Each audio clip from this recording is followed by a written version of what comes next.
berkoordinasi dengan baik. Nggak ada kendala sama sekali, Bang? Tidak ada kendala. Laporan nggak ke Presiden setelah menyampaikan paparan gimana, Pak? Tadi kan ada rapat.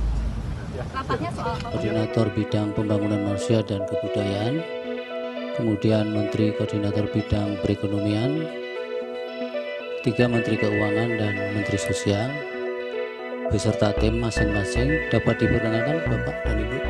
Kemudian Ibu Sri Mulyani, Menteri Keuangan, Bu Risma adalah Menteri Sosial, Menko Ekonomi, Bapak Erlangga Hartarto. Saya bersama dengan Menko Perekonomian dan Menteri Bappenas membahas mengenai pagu indikatif untuk APBN 2025.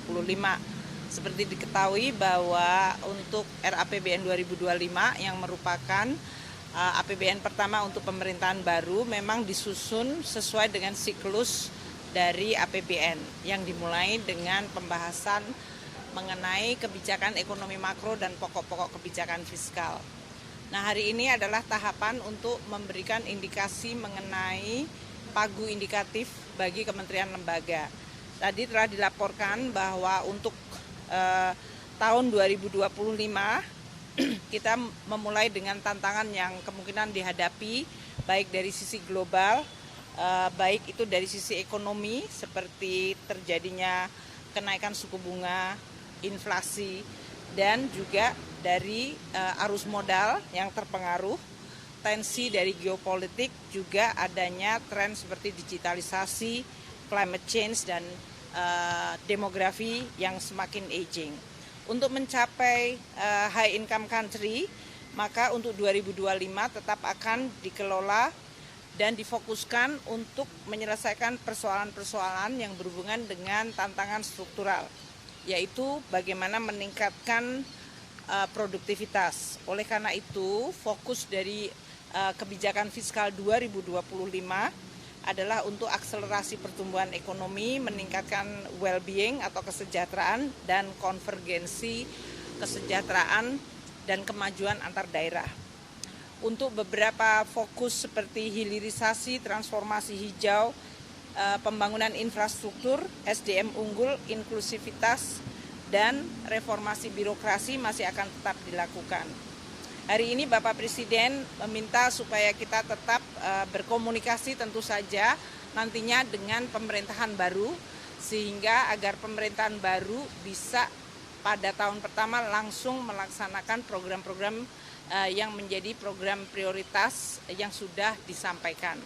Yang kedua, tadi juga disepakati komitmen untuk menjaga defisit di bawah 3%, akan tetap dipegang agar disiplin dari APBN bisa terjaga, dan itu juga untuk meningkatkan kualitas serta stabilitas sehingga pemerintah baru bisa fokus untuk mendeliver program-program prioritasnya.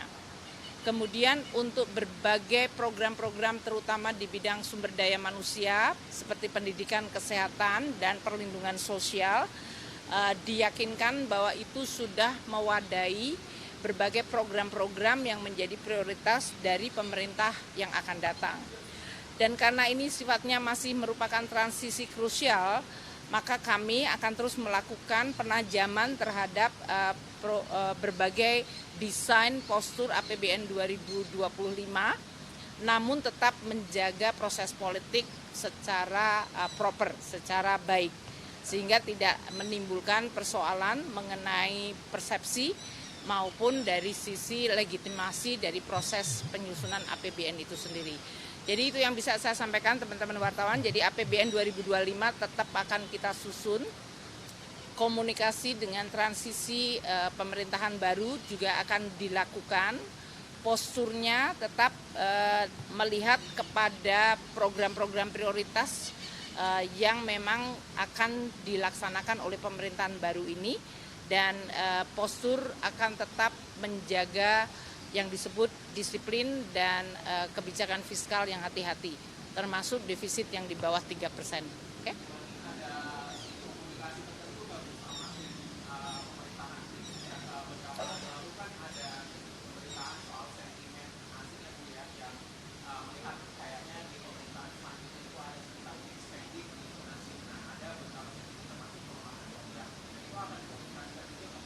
Kita komunikasikan, pasti kita komunikasikan.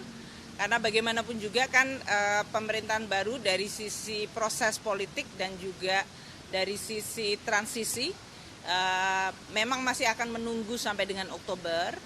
Namun tentu dan di satu sisi kita juga lihat nanti keputusan dari Mahkamah Konstitusi. Dengan demikian melihat kepada proses politik, namun persiapan APBN tetap dilakukan. Dan dalam konteks ini kami di Kementerian Keuangan berkomunikasi dan terus melihat serta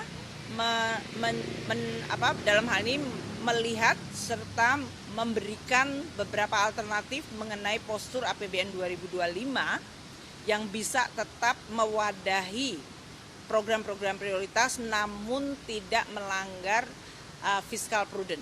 Jadi dalam hal ini defisit yang tadi kami sampaikan di bawah 3% itu sudah menjadi pedoman dan sudah disepakati untuk tetap dijaga.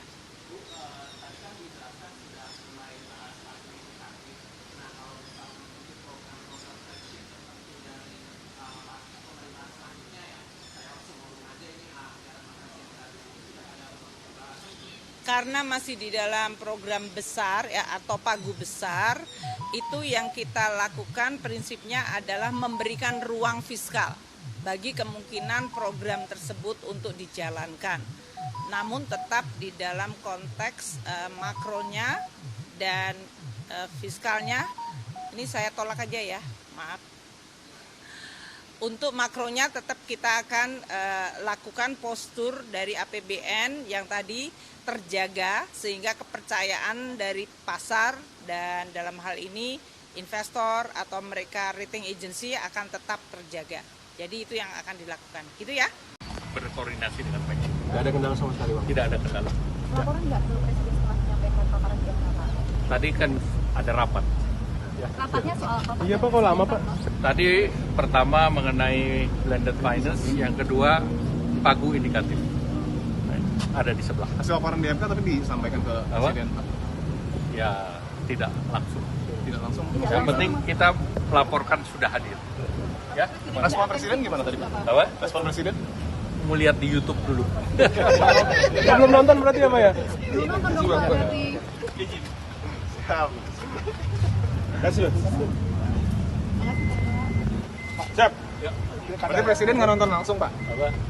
Lihat di YouTube. Berarti belum sempat melihat ya Pak ya Presiden ya Pak ya? Saya nggak tahu. Pak, soal warna bansos Bapak sempat menyinggung gimana Pak itu? Kenapa? Warna bansos nggak ada yang merah. warna, iya nggak ada. Kan tadi udah jelas.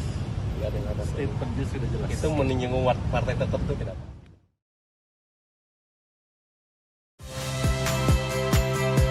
Saya Friska Clarissa. Saksikan program-program Kompas TV melalui siaran digital, pay TV, dan media streaming lainnya.